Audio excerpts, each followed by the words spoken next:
As the Nationals got a much-needed win against St. Louis yesterday, let's start and take a deep breath and let's look at this Nationals rebuild. Are they still on tracks for what they want to do moving forward? I'm going to answer all of that and more right after this. You are Locked On Nationals, your daily Washington Nationals podcast, part of the Locked On Podcast Network, your team every day.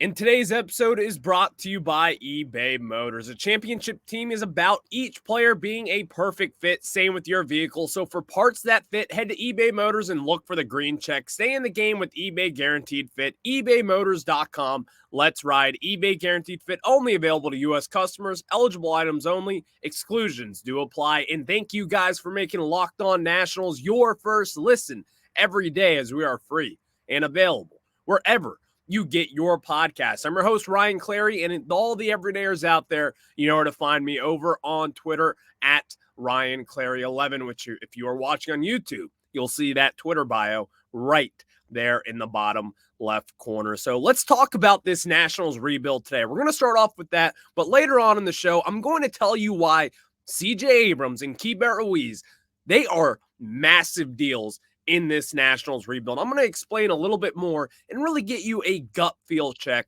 about how I feel about those two former top prospects in this national system. And then the Nationals and the Diamondbacks have a weird postponement game that is scheduled for today. Both these teams had the day off. Game 3 of the Nationals Diamondback series did get postponed. Therefore, they rescheduled it for today, June 22nd. I'm going to preview that Jake Irvin start as well. But let's start off with this Nationals rebuild, as a lot of people have talked about the James Wood, the Robert Hassel, the Elijah Greens, and CJ Abrams, Keibert Ruiz, all these key factors into this Nationals rebuild that really got jump-started last trade deadline by trading away Juan Soto. But let's start talking about a little bit of a deeper dive in this farm system. And there are guys in this system that don't really get the hype around them.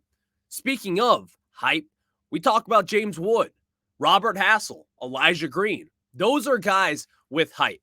Brady House as well. Brady House up in high A Wilmington. He's off to a little bit of a slow start in that high A, but again, it's only 6 games for him.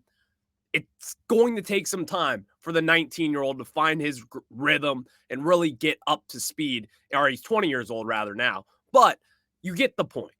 But there are guys like a Jake Bennett, a left-handed pitcher for this national system who was a second-round pick in last year's draft, who just got promoted to high A Wilmington. And his numbers so far this season have been stunning. Stunning, to say the least.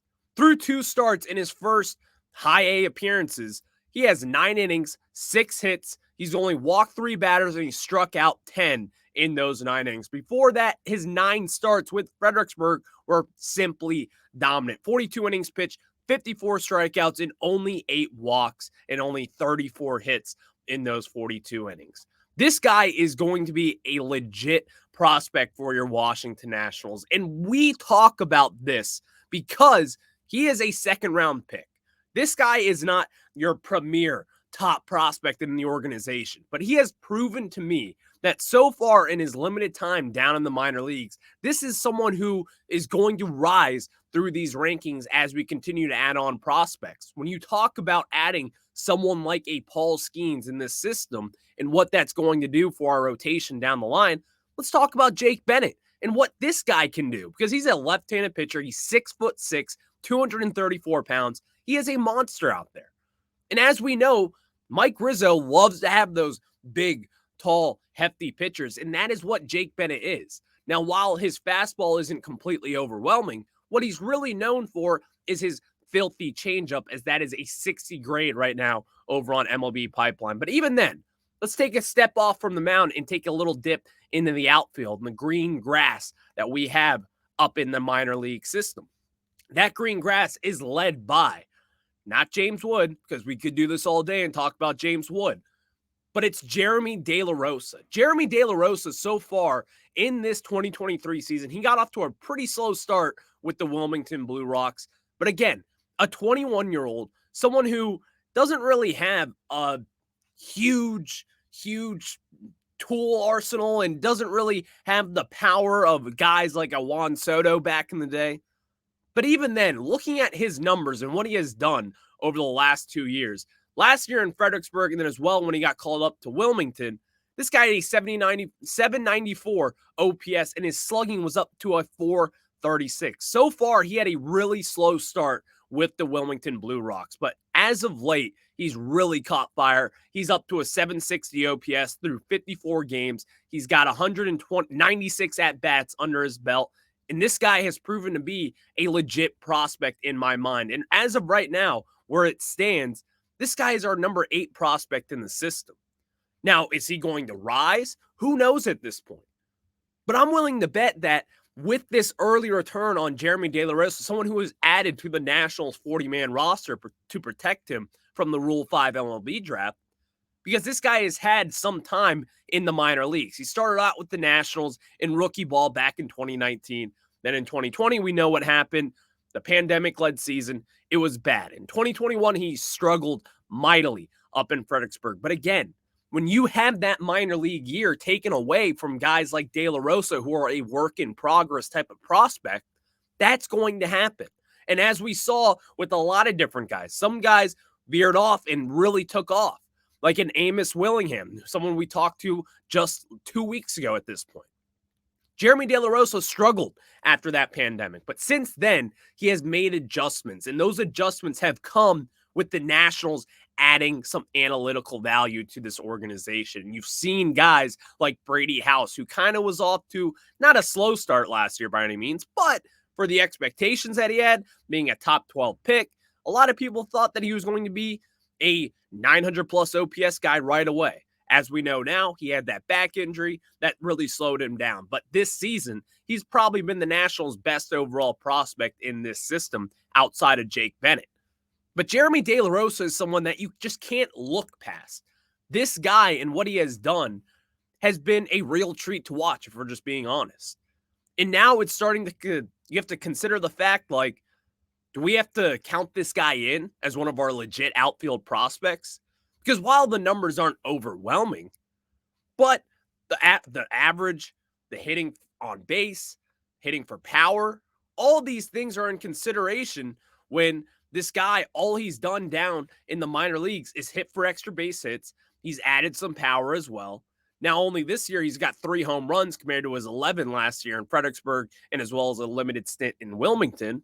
But his doubles are really noteworthy. He has 14 doubles so far on this season when he only had about 23 in last year. Jeremy De La Rosa does not get talked about the way that he probably should have. But this guy is a work in progress, and you're going to continue to see prospects like him and Jake Bennett develop through this system. Because you see guys like Jackson Rutledge, who was a first-round pick in 2019. And then we've talked about him a little bit on this show. I remember Savannah McCann, she's very high on him from Baseball America and still believes that this guy could be a legit starter with the Nationals. Because this year, it's been his best season in the pros by far. He's got a 3.18 ERA through 11 starts in 62 innings pitched. Now, what is his role going forward for someone like a Rutledge? Well, standing at 6'7", I look at, or 6'8", actually. This guy could be a beast closer in my mind, or a really good reliever, but he could also crack the rotation the way that he's been pitching. Because his early struggles in his career were due to injuries, and really also due to the lack of development in this national system. Now, whose fault is that? Who knows? That's not me to come up with that judgment. But Jackson Rutledge has turned a corner with Harrisburg this year, and you could see him get the promotion up to AAA at some point this summer. In fact, it probably could be coming within the next month or so. Just from what we have seen from the 24-year-old, these are the guys that really haven't been talked about enough in this national system. But these are also impact guys who could be up in the majors within the next year or two. Especially talking about Jackson Rutledge. I think he's going to be in the majors by next summer. But then Jeremy De La Rosa, going back to him, he could be a September call-up in 2024. But here's the thing. He's going to have to get promoted to Double-A eventually. And when he does get that promotion, you're going to have to see him take advantage of his at-bats and really grow from there going forward. He's only 21 years old. This kid's still young. He's a kid. But still, it's noteworthy to say that you've seen the improvement. You've seen that teams like the Orioles, who develop really well, guys who struggle early on in their career, they find their niche, they do it, and then they eventually develop them into what they want to be. In this Nationals organization over the years, that's what we have knocked them for. They haven't really been able to find guys like Jeremy De La Rosa, who maybe aren't the big marquee prospect in an international signing period, who maybe isn't the most talented prospect out there. But they're starting to turn in these receipts, and these guys are actually starting to develop and take a leap forward. So let's put a bow on this and really get this big picture signed in and delivered. What do I make of this? What I make of this is that the fact that the Nationals are truly developing these guys and turning them into ball players in what they want to be. They're fitting the mold in this organization. And then once they get up to the major leagues, these guys will have all the cracks at it to make an impact in the majors. And that is the important thing when you're talking about a rebuild, which we are very much in the middle of right now. So the Nationals with guys like Jake Bennett, Jeremy De La Rosa, Jackson Rutledge, few guys that we have kind of counted out, you could say, with Jackson Rutledge, you're starting to see him develop and take that next step and really seeing the results that we've all been wanting to see since day one of this Nationals team and this Nationals organization. So the Nationals play the Diamondbacks today at 1:05 Eastern time, as it is a Jake Irvin day. Maybe. We're excited. I don't know. I'm going to preview that a little bit later on. Catch every pitch of the Nats hometown broadcast with SiriusXM on the SXM app. Just search Nationals there. Before we get into talking about the big picture with CJ Abrams and Keibert Ruiz and really what we think about their season so far, we're going to tell you guys about our very good friends over at Birddogs. And guys, just let me tell you that Birddogs stretch khaki shorts are designed to fit slimmer through the thigh and leg, giving you a truly sculpted look.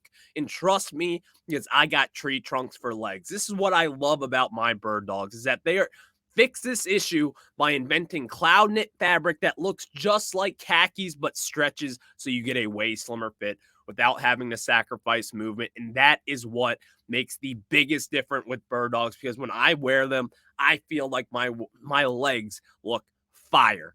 And here's my big thing.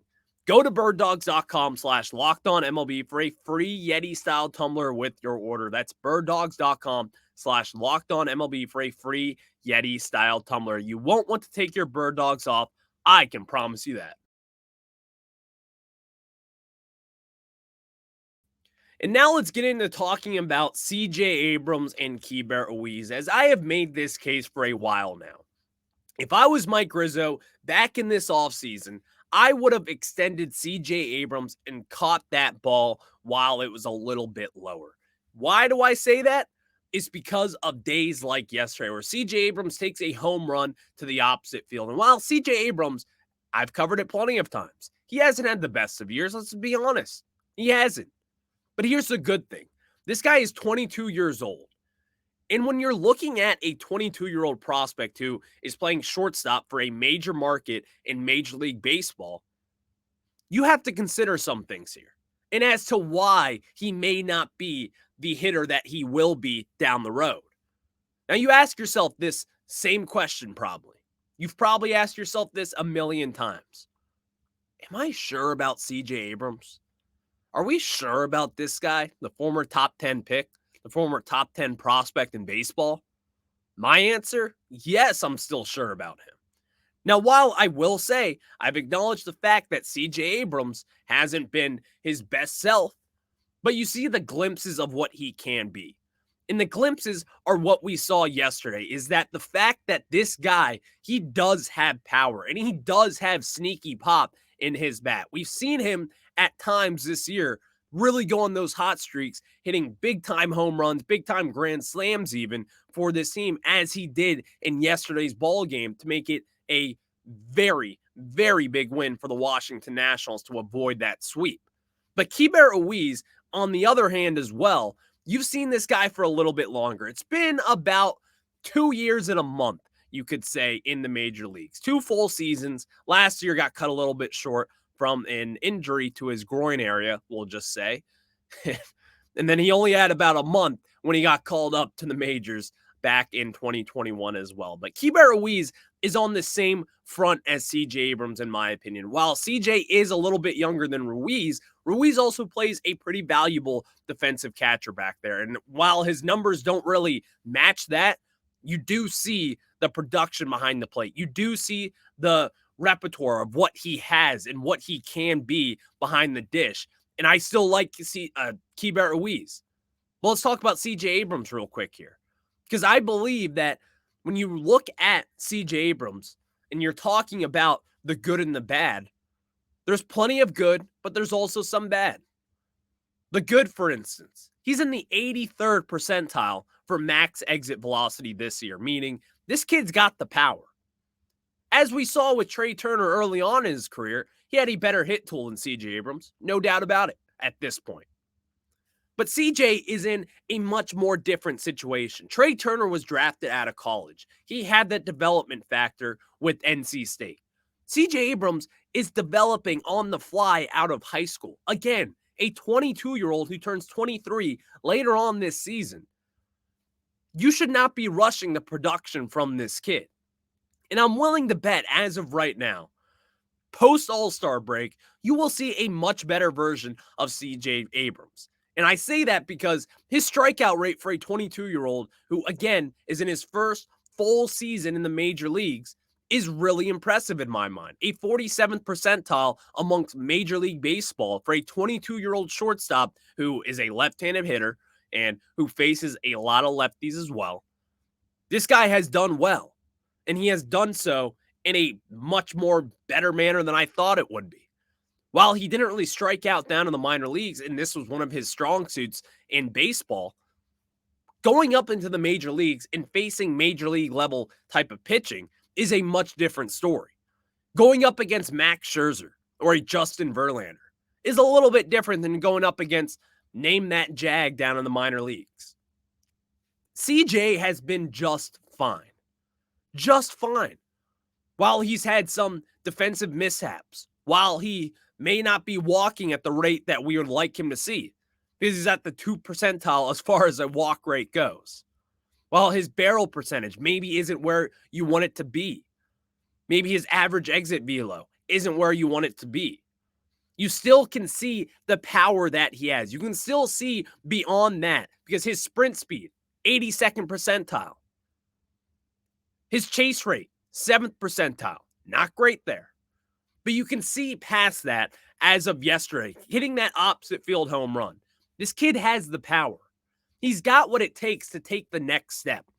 It's not just a matter of will he do it. It's a matter of when he will do it. And I think that people need to consider the fact this kid is still developing in the major leagues. And it's going to happen eventually. We just need patience.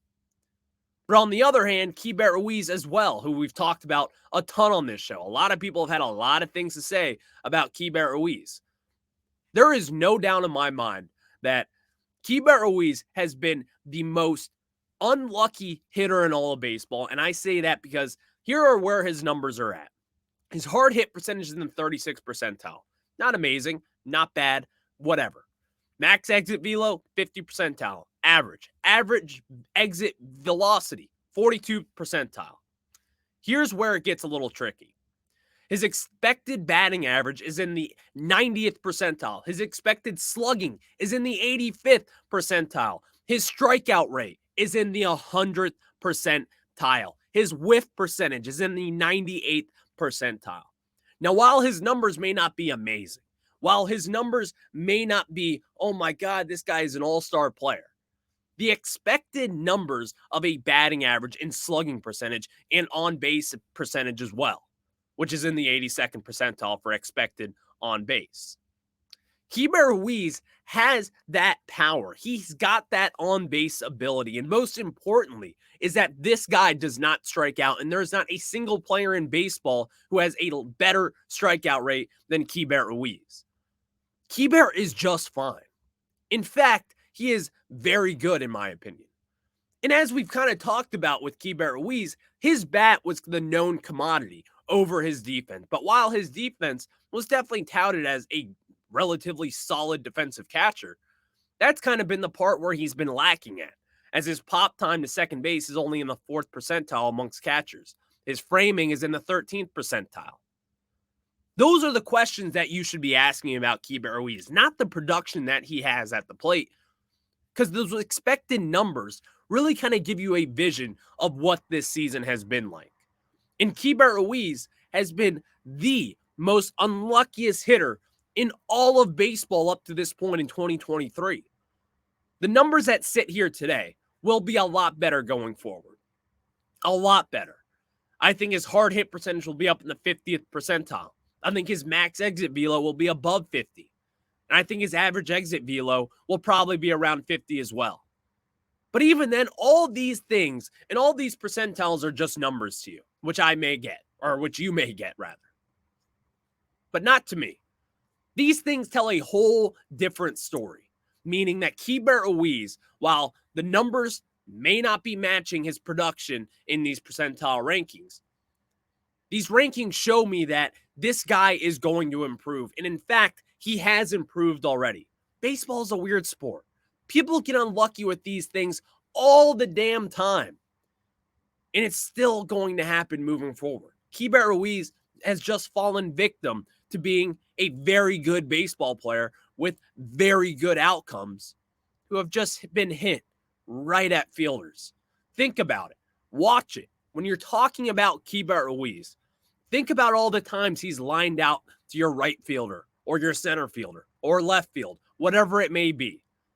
Keep that in mind when talking about Keibert Ruiz, because I have noticed it, and it's been a big factor into talking about this Nationals team. The Nationals play the D-backs today at 1:05 Eastern time as Jake Irvin takes the mound, which we're going to preview next. But catch every pitch of the Nats hometown broadcast with SiriusXM on the SXM app. Just search Nationals there. We're going to preview today's game as the Nationals get ready to take on the Arizona Diamondbacks right after this. And now we get into it as we have a quick little preview here because I am recording this on Thursday morning right before this Nationals game. I'll be over there at Nationals Park. See me, pop in, say what's up. I'll be more than happy to talk some Nationals, or you can make fun of me. Whatever makes you happy. Whatever makes you happy makes me happy as the host here of this said podcast. But the Nationals, as we said, they got Jake Irvin on the mound tonight, which, you know, Jake Irvin has been relatively solid. But I've been known on record to say this. I think Jake Irvin, it will be down the road a much better bullpen piece than he is a starter as of this point. It's because of his nasty breaking pitches and his command. Jake Irvin down in the minor leagues, this guy was known for his command. That's something that he has struggled with up in the major leagues up to this point. And it's similar as to when you talk about like a CJ Abrams who hits for average down in the minors, Keibert Ruiz who hits for power down in the minors. It takes some time to get these guys adjusted and acclimated to majors pitching or even hitting for that matter. So with that said, Jake Irvin is kind of pitching for his job, you could say. And it's not a job in the majors. This guy's a major league pitcher. He's proven that to me. But I don't believe he's a major league starter. I don't believe that he's a very good 4-starter or even 5-starter. And while he has had really solid performances over the years or over the course of the season, he's still not that impact guy that you really want to be throwing out there every so often. He's a bullpen guy, and that's fine. Because the Nationals, we have starting pitching depth in our system. You got Jackson Rutledge. You have Jake Bennett. You're probably going to have Paul Skeens from LSU. We don't really need that much help pitching. Now, while you can have plenty of pitching, and it'll help you at any moment in time, as we've seen with the Los Angeles Dodgers and teams like the Braves as well. But Jake Irvin can be moved to the bullpen because that's where I believe he will flourish. And when talking about this Nationals bullpen, it needs all the help that it can get.